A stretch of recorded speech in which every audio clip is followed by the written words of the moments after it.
Students, welcome after the break. I hope you understood Unit 1 and 2. Yes. Now, let us quickly revise transfer of ownership and delivery of goods. Now, why is it so important for us to know who is the owner? See, in Sale of Goods Act, we are only concerned with ownership, delivery, payment of price. That may take place later also.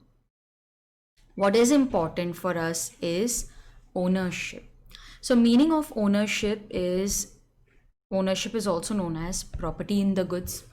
Owner bears the loss, owner bears the risk. Okay, so why is it so important for us to know who is the owner? Because only the owner will bear the loss. Now, let's say, for example, that X sold goods to Y. Let's say he sold a sofa set, okay? He prepared the invoice, the bill. He gave that sofa set, he gave that invoice, not sofa set. He gave that invoice to Y. As soon as he gives the invoice, he gives the bill, Y becomes the owner. Now, from that moment onwards, that is when the invoice is given, documents of title are given, Y will bear the loss, Y will bear the risk. So, only the owner bears the loss, owner bears the risk. We can charge a full price from the owner. So, owner is liable to pay full price. See, only when we have transferred ownership, we can recover the price. If we don't give ownership, we can't recover price. Owner can transfer good title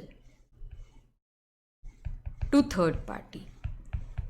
TP is third party. See, you can give what you have. So if you have good ownership, you can give it to the third party. Now let's say that the seller sold goods to the buyer. Okay, buyer became the owner. Now buyer can give good ownership title to the third party. You can give what you have. But if buyer is not the owner, third party will not become the owner. So everything depends on ownership. So why is ownership important? 3 points. Owner will bear the loss. Owner bears the risk. Owner is liable to pay the full price and he can transfer good ownership to third party. Say it along with me, students. That's the only way of remembering law. Keep on saying it. Don't feel what others are going to tell. Don't bother about them. Just you go on repeating this stuff. Automatically, you will start remembering it. Now, what are the rules of transfer of ownership? What if the goods are specific or ascertained? Rules are different for different types of goods. So, if the goods are specific goods, what are specific? They are agreed at the time of contract of sale. Do you remember? I had highlighted the word at. So these are those goods which are ascertained, which are determined, identified at the time of entering into contract of sale. And ascertained goods are those goods which are identified or agreed upon after the contract of sale. Okay. Now, if the goods are already identified, they're already specified, they are in deliverable state, you can transfer ownership immediately. Everything is ready. So law says that generally in case of specific goods, ownership is transferred at the time of making the contract because the goods are ready. You have already identified what you want. But what are the conditions to be satisfied? Okay, for ownership to transfer immediately at the time of contract, what are the conditions to be satisfied? The first condition is that the goods must be specific goods. Okay, the first requirement is that goods must be specific goods. The second requirement is that goods must be in deliverable state. Okay, the goods must be in deliverable state. So I've already filled them in bottles, I have already filled them in bags, I have already filled them in boxes. They are ready. You can take the delivery immediately. and there is no condition which is yet to be fulfilled. Okay, so there is no condition attached. You can take the delivery immediately. I have no conditions. It means that I have weighed the goods, I have determined the price, I have measured the goods, everything is done. You can take delivery immediately. Nothing is pending, nothing is remaining. But what if goods are specific? They are specific, but they are not in deliverable state. There is some condition to be fulfilled. Then ownership cannot be transferred immediately. It will be transferred at some other time. So when the goods are to be put in a deliverable state, okay, then ownership will be transferred. So I'll write it over here. Ownership will be transferred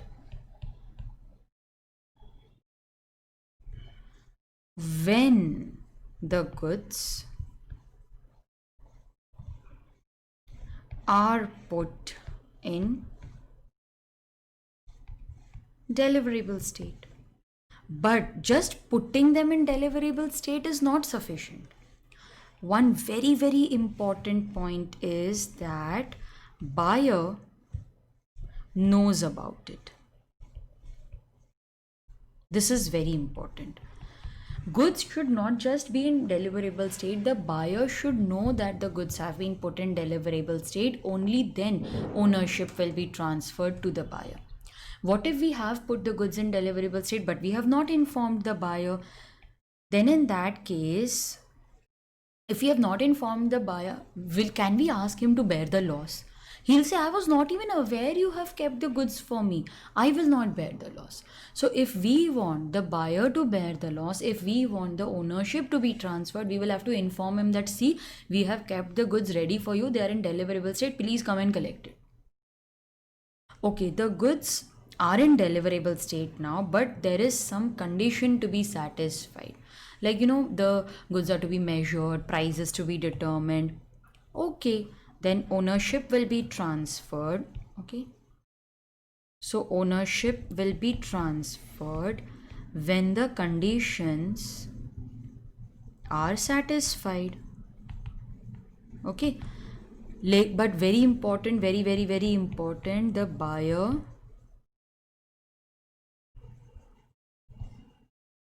what is happening? The buyer knows about it. Okay, so in this case we can hold the buyer liable. He will become the owner only when he knows about it. So students, that was transfer in case of specific goods or a certain goods. Now let us discuss transfer of ownership in case of either uncertain goods or future goods. Now uncertain goods, they are not identified, they are not agreed upon at the time of contract of sale. Even future goods, they are to be manufactured. So can I say that it is not possible for me to transfer ownership immediately? It will have to be transferred in the future. Okay, so these are the goods which are not identified. They are not agreed upon at the time of contract of sale. And what about future goods? They are to be manufactured or produced in future. So it is not possible for me to transfer ownership immediately. I will be able to transfer ownership only at a future date. When is the ownership transferred? See, ownership will be transferred when the goods are ascertained. Now, what is the meaning of ascertained? Ascertained means the goods are identified. What is the meaning of ascertainment? The goods are identified. Now generally this identification is done by the seller because he will know where his goods are kept. I want to buy bags. So I went to the go down. Now where those bags are kept, that will be informed by the seller only, right? He knows where the bags are kept. So this ascertainment, this identification is generally done by the seller. He will say, see, those are the 5 bags, you choose. Then we will say, remove this bag, remove that bag, remove that bag. Then when we appropriate the goods, appropriation means to set aside. Okay.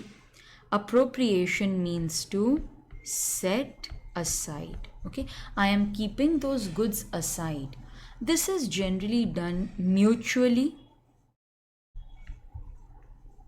by buyer and seller. Why is it done mutually? Because the seller will tell, no, don't choose that, you won't like it. No, don't go for that, it's small. Okay, can I go for this? Remove that. So you should not only just identify but also keep those goods aside. Both these conditions have to be satisfied for transfer of ownership. The next and one very important concept which many students get stuck in: reservation of right of disposal. See, sometimes I feel that buyer will not pay the money. Okay, so the seller fears that buyer will not pay. Or maybe there are certain conditions which are yet to be fulfilled. He fears that those conditions may not be satisfied. So he is saying that I will keep the ownership with myself till you pay the price or till the conditions are satisfied. So seller may sometimes like to retain the ownership until some later date. I will give you ownership only when you pay the price. I will give you only when the conditions are satisfied. How will he keep the ownership with himself? He need not keep the goods, but he can keep the documents. Okay. So here he will keep the documents of title. He will keep the documents of ownership. Okay, title here means ownership. He will keep the documents with himself in his name. Goods may be with any person. Ownership is always determined by documents. So he may either keep it with himself in his own name, or he may keep it with his agent. He may transfer the documents in the name of the buyer, but he will not give those documents to the buyer till he pays the price. So he may keep it either with himself or his agent. He is reserving the right of disposal. He will send a bill of exchange for the price to the buyer, ask him to accept it, but ownership will be transferred only when the bill is honored. Okay, so you have to presume. So what is the presumption over here? Write down the presumption. The presumption is that ownership is transferred only when bill of exchange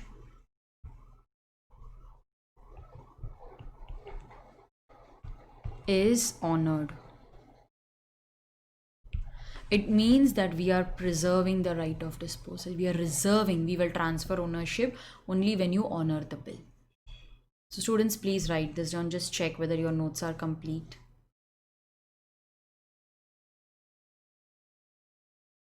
Done? Okay. Normal assumption. Okay, this is our normal assumption. What is happening? Why are you running? Yes. He's saying we are eager to know what is next. Normally, risk passes with ownership.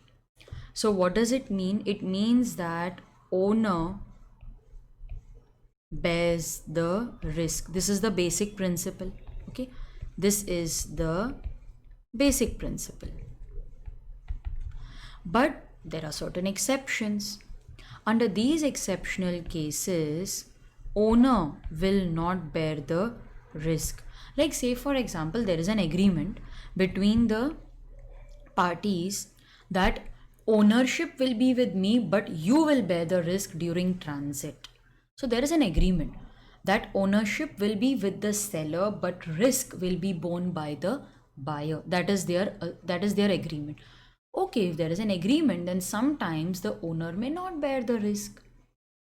Goods are at the risk of the party who commits some delay. The party who causes the delay, he will be responsible for the loss. Now, let's say, for example, that the seller kept the goods ready for delivery. Okay, he kept all the goods. Okay, let's say there were 100 units, so he kept all the 100 units ready for delivery. The buyer, he delayed in taking delivery of the goods. Now, even though seller may be the owner, but risk will be borne by the buyer because over here the delay is due to the buyer. It is his fault that the goods are lost. So over here, B, even though he is not the owner, he will bear the loss. Sometimes there are trade customs. So trade customs say no. Ownership is with the seller, but risk will be that of the buyer, or it may be the other way round, that ownership is with the buyer but risk will be of the seller. So you will have to see what is the agreement between these parties, what are the trade customs. Then we have one very interesting topic which is important not only for theory questions but also practical questions. Transfer of title, transfer of ownership. See, normally what do we assume? That only the owner can transfer a good title. So only the owner can transfer good title. Okay, that is our assumption. But sometimes, even though you are not the owner, you can still transfer a good title. So seller can transfer a good title to the buyer only when he has a good title. But the question arises, what if seller is not the owner? Will the buyer become the owner? The basic answer is no. If seller is not the owner, buyer will also not become the owner. But there are certain exceptions.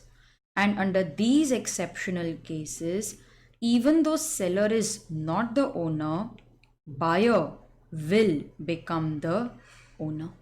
So even though seller is not the owner, buyer will become the owner under these exceptional cases. The first exception is sale by oh, I missed the Latin phrase. Now what does the Latin phrase say? It means that no one can give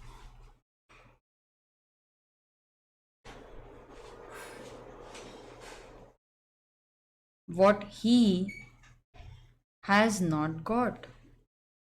So if you don't have a good title, you cannot give a good title to the other party. No one can give what he has not got. No one can give a better title than he himself has. You can write that also.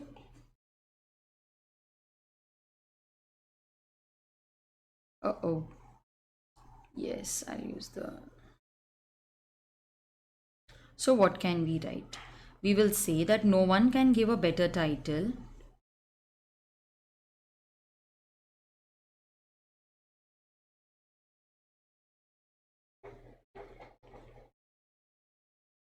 no one can give a better title than he himself has.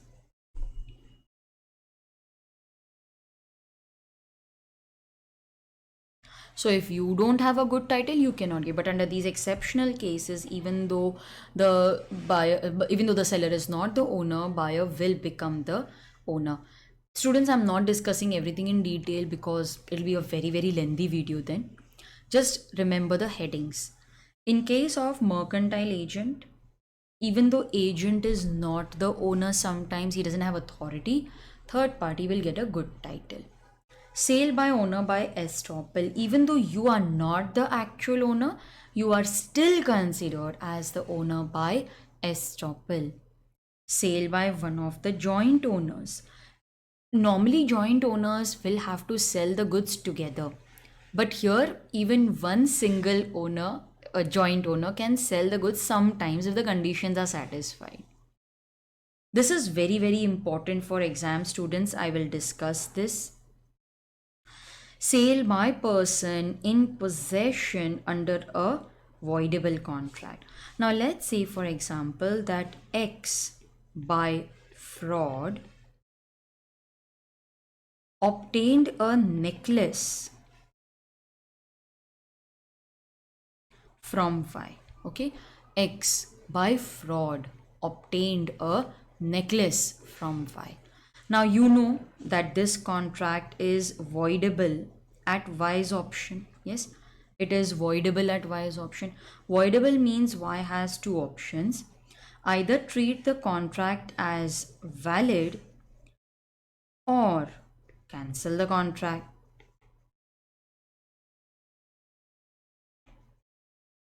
But before, okay, what have I written? Can the contract cancel? It should be cancelled. What am I doing? So either treat the contract as valid or cancel the contract.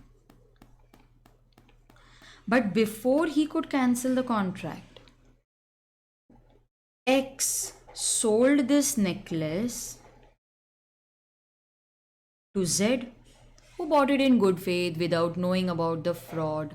Now, law says that the sale took place before the contract could be cancelled. It means the main contract was valid, so the collateral will also be valid.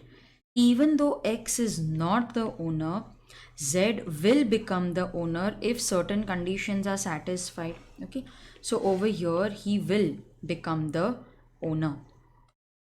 So it's an exception. Even though X is not the owner, Z will become the owner. But the sale should take place before the main contract is cancelled. Okay.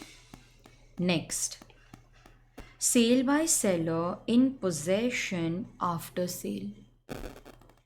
Now the seller, okay, I'll write it over here. The seller has sold the goods to the buyer. He has transferred ownership to the buyer. But the possession is still with the seller. He is in possession. Although he has transferred ownership, but he still has the possession. And in the meanwhile, he sells the goods to, let's say, Z, third party. Okay, he sells. Law says that you have not given the possession even once. While the goods are in your possession, if you sell, third party will get good ownership title. Even though seller is not the owner, Z, the buyer, will become the owner. Okay, the third party will become the owner. Then we have sale by buyer obtaining possession before property. Over here, the buyer has obtained the possession but not the ownership. So buyer has possession but he doesn't have ownership. But what will the third party feel? What will the third party feel? Oh, he has the possession means he is the owner. He buys it in good faith. Law says you will become the owner even if the buyer is not the owner. Even if he is not the owner, third party will get good ownership. Sale by unpaid seller, yes, it is valid under certain circumstances. You are not paid the money, you can sell the goods. Sale by official receiver, liquidator. Now, this person is appointed in case of insolvency. Let's say X became insolvent. So the court will appoint an official receiver. Now that official receiver will sell the goods.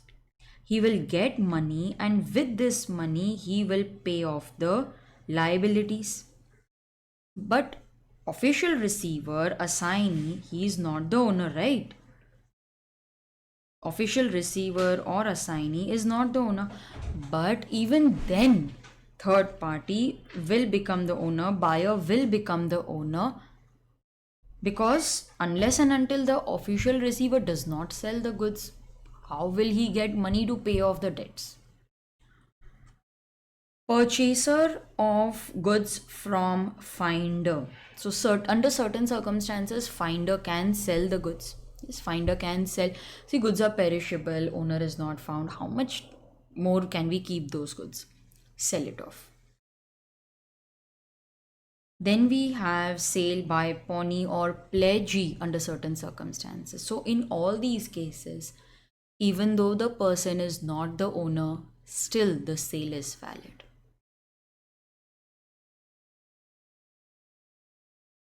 Just check, students, whether you have written everything properly. Okay.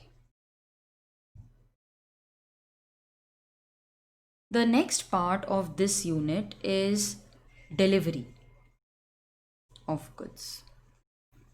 Now, what is the meaning of delivery? Keywords. Okay, the keywords are, it means voluntary transfer of possession. See here, we are only talking about possession. We are not concerned about ownership. Now, forget ownership. Think only about possession. Delivery may be of three types. We have actual delivery. What is the meaning of actual delivery? Actual means when the goods are actually physically transferred from one person to another. I am giving you actual delivery, means physical delivery. What is the meaning of constructive delivery? Students, the key word over here is acknowledgement. Okay.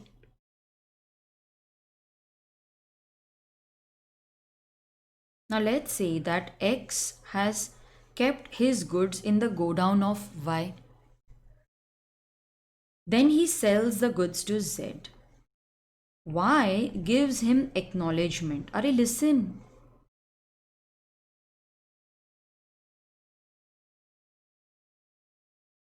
I am holding the goods for you. Whenever you want the delivery, just let me know. As soon as you give acknowledgement, you start becoming the agent of that other person. Now, goods may be lying with Z or they may be lying with his agent. It's the same. So, law says if acknowledgement is given, it is as if the delivery has been made to Z. What is the meaning of symbolic delivery? Over here, there is some symbol of possession which is given to the other person. There is some symbol of possession which is given to the other person. Let's say I give documents, I gave keys, like the goods were kept in the godown of Z. I gave not acknowledgement, but I gave the keys.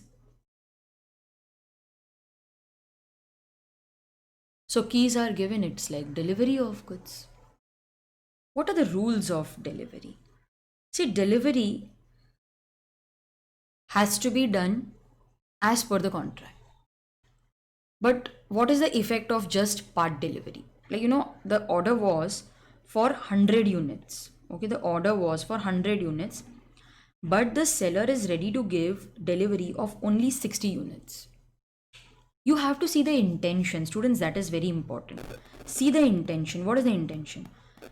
Is the seller intending to deliver the whole? Like, what is the duty of the seller? Seller's duty is to keep the goods ready. Now, buyer, he came and he picked up 60 units. Okay, seller has kept all the 100 units ready. Seller is ready with 100 units. But the buyer picked up only 60. He said, I will take the remaining later. Now, what was the intention of the seller? Intention of the seller was to deliver the whole. Then in this case, law says, even though the buyer has taken only part delivery, it will be considered as delivery of whole. It will be considered as delivery of whole. Even ownership will be transferred for all the goods. Okay, even the ownership will be transferred for whole. So, seller's duty is to keep the goods ready. He kept the goods ready. Buyer picked up only 60. So, for us, all the goods have been delivered. But what if they had intended to deliver only part? Like, even though 100 are ready, the first installment is of 60. So, in that case, it will be considered as delivery of part only, plus the ownership will also be transferred only for part because the intention was such. Buyer has to apply for delivery. Seller's duty is to keep the goods ready. Buyer has to ask, are the goods ready? Can I come to take delivery? Place. Very simple points. If the place is specified, what should I write, students? I know I cannot hear you, but I know you're telling the correct answer. You know this. Place is specified, then the delivery will be at that place only. It will be at that place only. What if it is not specified? Then law says it has to be at some reasonable place. Now, what is reasonable? It's not defined in law, but place will be like your go down, factory, maybe your outlet, some reasonable place. Okay. Time of delivery. If time is specified, yes, students, tell me, if time is specified, then what should I write? What should I write? If the time is specified, then the delivery will be made. It will be made at that specified time only. It will be made at that specified time. What if it is not specified? Then it will be made at some reasonable time. Okay, so if time is specified, delivery will be at that time. If nothing is specified, then reasonable. What if the goods are kept in the possession of some third party? Let's say that X, he kept his goods with Y and Y gave acknowledgement to the buyer. Arey, listen, your goods are, oh, acknowledgement, no, it is constructive delivery because acknowledgement was the hint. What about documents of title were given? Documents are given, it is nothing but symbolic. So giving documents, giving keys, that is symbolic delivery. Who will bear the expenses of putting the goods in deliverable state, like filling in bags, boxes, filling in bottles? That will be borne by the seller, no?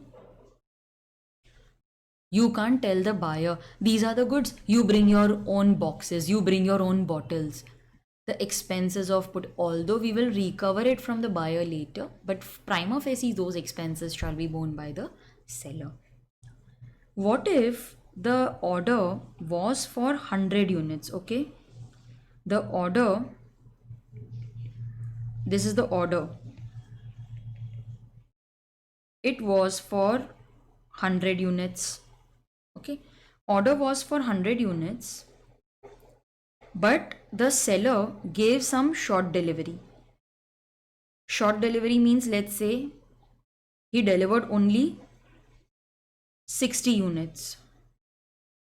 Okay, I better write it here because then you'll understand what is the meaning of short delivery. He delivered only 60 units. Now in this case the buyer, okay, in this case the buyer has two options. First option, he's a very angry person, he rejects. I had asked you to bring 100, why did you bring 60? Reject, I don't want it. Or he's a very kind hearted person, he accepts 60 units. A very kind hearted person. What if the seller gives excess delivery? Instead of 100, he gives, let's say, 140 units. Now in this case, the buyer has three options. First, reject. I had asked you, to bring 100. Why did you bring 140? Count exact 100 and bring. Second, he's a very kind-hearted person. He accepts 140. That's okay. Bring. Anyways, I need those goods. It's okay. I'll pay for it. Third is, he's very smart. Okay, he's very smart fellow.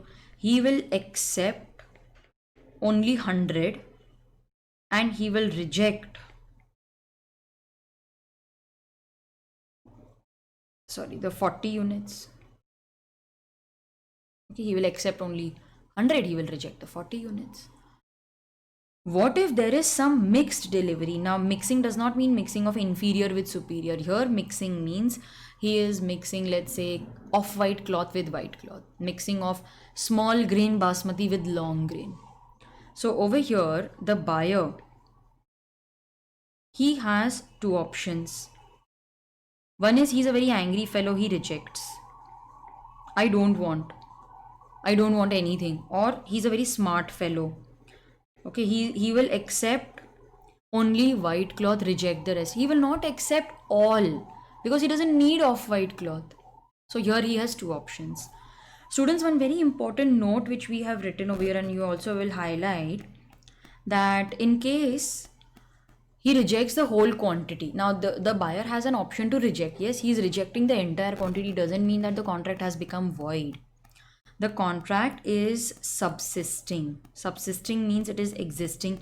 Even though we have rejected the entire quantity, even though we have rejected, you will still have to bring the correct quantity. So it's subsisting. Sometimes delivery may be in installment. Now this is only when parties have agreed. Okay, only when parties agree. Otherwise not. You can't force the buyer to accept delivery in installment.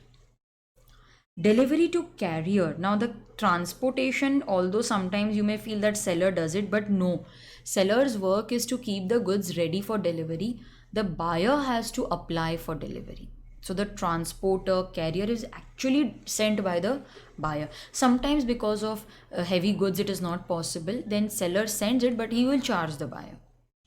Delivery to carrier, that is transporter, is as if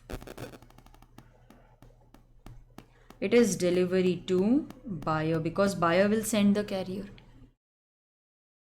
What about deterioration in transit?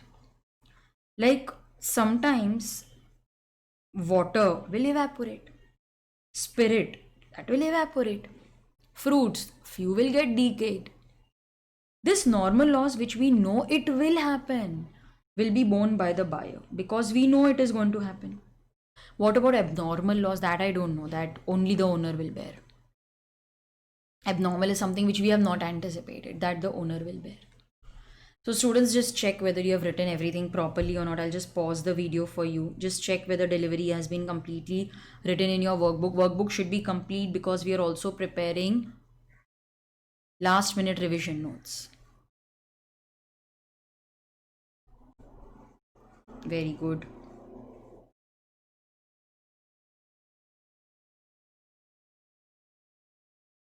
Done. Okay.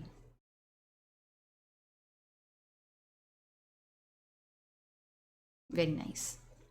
Now this finishes the third unit, sorry. Let us go to the fourth unit, which is unpaid seller. Okay. Now who is an unpaid seller? Meaning of unpaid. See, unpaid means either nothing is paid,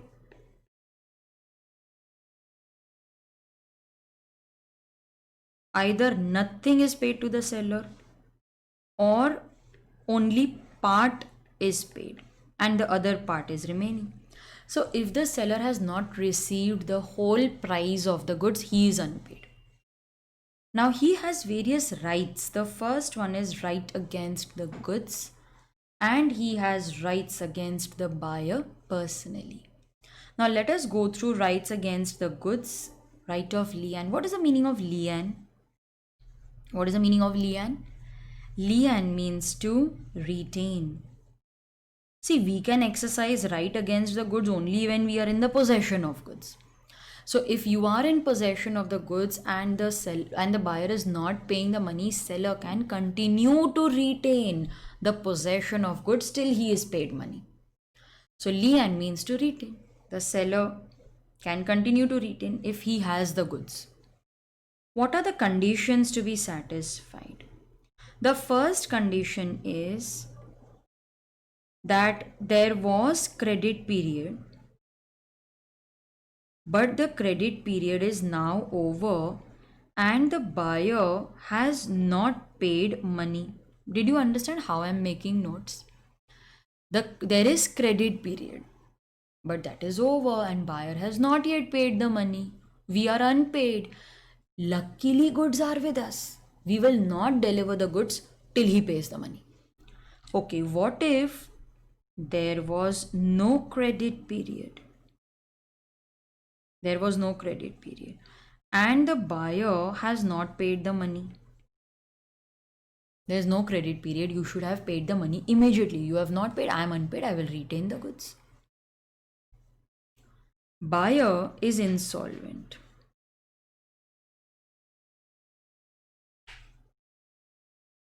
See, if the buyer has become insolvent, seller will not give the goods till he receives money. In all these circumstances, he can retain the goods. Now, Lian is lost when the seller delivers goods to the buyer. So, when we deliver goods to the buyer, Lian ends because you have parted with the possession. Or when the seller gives it to the carrier. See, giving to carrier is like giving to buyer. Lian comes to an end. When the seller waives his right of Lian. Okay, he waives his right. I don't want to exercise Lian. Lian will come to an end. So, what are the three circumstances? Seller delivers goods to buyer. So, do you want me to write it properly? I'll put in more details so that you know it's easy for you to revise. I'll put in more details. Seller delivers goods to buyer. Seller delivers goods to the carrier. Seller waives his right of Lian. Lian comes to an end. Then we have the right of stoppage in transit. Now I have parted with the possession, the goods are with the carrier, and I come to know that the buyer becomes insolvent. Will I let the goods reach the buyer? No. Please note, students, very important, this right can be exercised. This right can be exercised only when buyer becomes insolvent. Okay, it can be exercised only when the buyer becomes insolvent. So I have given goods to the carrier. So the seller, I'll write it over here. The seller has given goods to the carrier. The goods are in transit and I come to know that the buyer has become insolvent. So I will ask the carrier to return back the goods to me. I will stop the goods in transit. What are the conditions to be satisfied for the seller to exercise this right? What are the conditions? The first condition is, okay, the first and the most important is that the buyer has become insolvent. So students, in your answer you will write that the buyer has become insolvent and the goods are with carrier. Okay, the goods are with the carrier. Buyer has not obtained possession. They have not. See, once the goods reach the buyer, you cannot call for it back. Okay, so before they reach the buyer, I can call it back. So what is the first condition? The seller has become insolvent. Then the buyer has parted with the possession. The goods are with the carrier. And we come to know that the buyer has become insolvent. We are unpaid. Seller is unpaid. Okay, so buyer has become insolvent. We can exercise this right. Then goods are with the carrier. Buyer has not yet received the possession and the seller is unpaid. He can exercise the right of stoppage in transit. When will the transit come to an end? See, transit means that the goods have not yet reached the buyer. But transit will come to an end when the buyer obtains possession even before the goods reach their destination. So he saw that the goods were coming, he took the delivery. Even before they reach, he took the delivery. Okay, the buyer obtains possession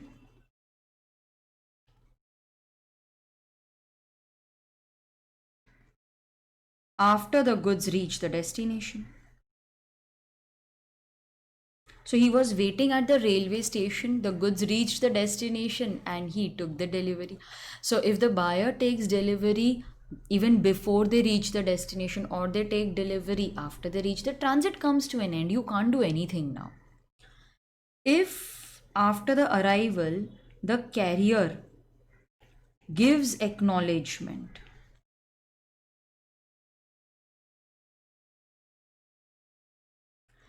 he's giving acknowledgement. I know, this is like constructive delivery.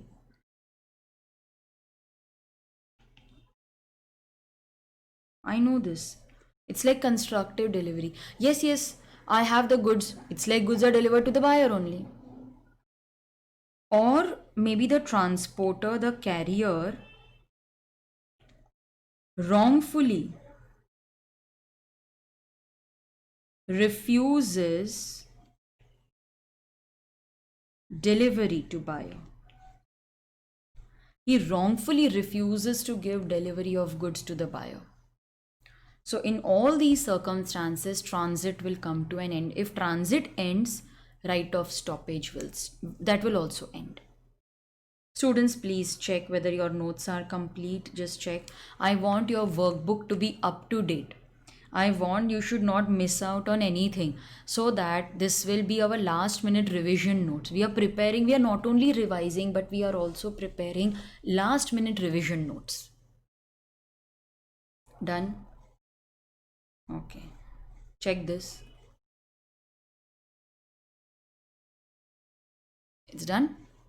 Lastly, he will also have the right of resale. See, I'm waiting that buyer will pay the money, but he's not paying the money. I can even sell the goods, but what are the conditions? The first condition is that, let me write it over here. The first condition is that if the goods are perishable, okay, if the goods are perishable, you can sell. In this case, notice is also not required to be given to the buyer. There's something wrong with the pencil today. So notice is also not required. If the goods are perishable, I can't keep it with me for long, right? So you can sell it. Notice is also not required to be given to the buyer. It is understood. Okay, we have given notice to the buyer. Notice is given to buyer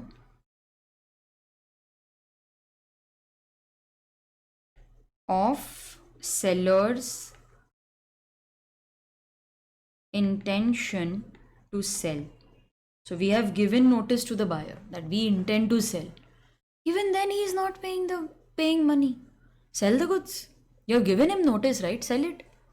Or it is expressly mentioned in the agreement. It is expressly mentioned in the agreement that if you don't pay the money, we will wait for 3 days and then we will sell the goods. Even over here, notice is not required. Even over here, notice is not required. So you can sell the goods under certain circumstances. Students, please write these conditions. They are important for exam. Done. Very good. Now we have the right against the buyer. Personally, I don't think it is very important for exam. Just the headings are important. Seller can file a suit for the price. He can even file case for damages of non-acceptance. So you're not even accepting the delivery. What will I do of those goods? You can claim damages. You can file a suit for repudiation, cancellation of the contract. So if the buyer before the due date refuses, I don't want, it's like anticipatory breach. You can file a suit for canceling the contract. You can then claim damages. You can also sue for interest. You can recover the price along with interest. So you can recover the price along with interest. Okay.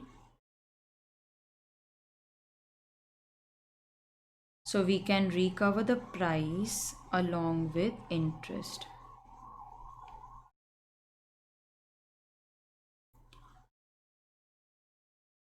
Done? All right. Students, the next and the last part of this unit is auction sale. What is the meaning of auction? Auction means when many buyers assemble at one place, they offer to buy the goods at a price, and the goods will be given to the highest bidder. Yes. So meaning is when many buyers assemble at one place and bid. Who will get the goods? The highest bidder will get it. The person who sells the goods on behalf of the owner is known as, you will write, auctioneer. He is known as the auctioneer. The relation between owner and auctioneer. Okay. Now, what is the auctioneer doing? He is a professional person who is selling the goods in auction. See, it is not easy to conduct auction. So we appoint a professional. The relation between owner and auctioneer is that of, what will you write? Principal and agent. Yes or no? Because what is the auctioneer doing? He is selling the goods for the owner. He is selling on behalf of the owner. He is just like an agent. The advertisement which we give announcing that there is an auction, this is invitation to offer. We are inviting people, come, bid. It's an invitation to offer. Then what is offer? The bids, they are offer. Then what is acceptance? Striking of hammer shows acceptance. Is it clear? I'm not asking you because I think you already know this, no? So, striking of hammer is acceptance. When is the contract made? Extra question. Okay, when is the contract made? Yes, striking of hammer, this acceptance will create a contract. Yes, it will create a contract. Now, what are the rules regarding sale by auction? Sometimes the goods will be sold in lots. Okay, so we make a lot of, let's say, paintings, then cutlery, then furniture. Each lot will be a separate contract of sale. So you have to bid for each lot separately. So each lot is a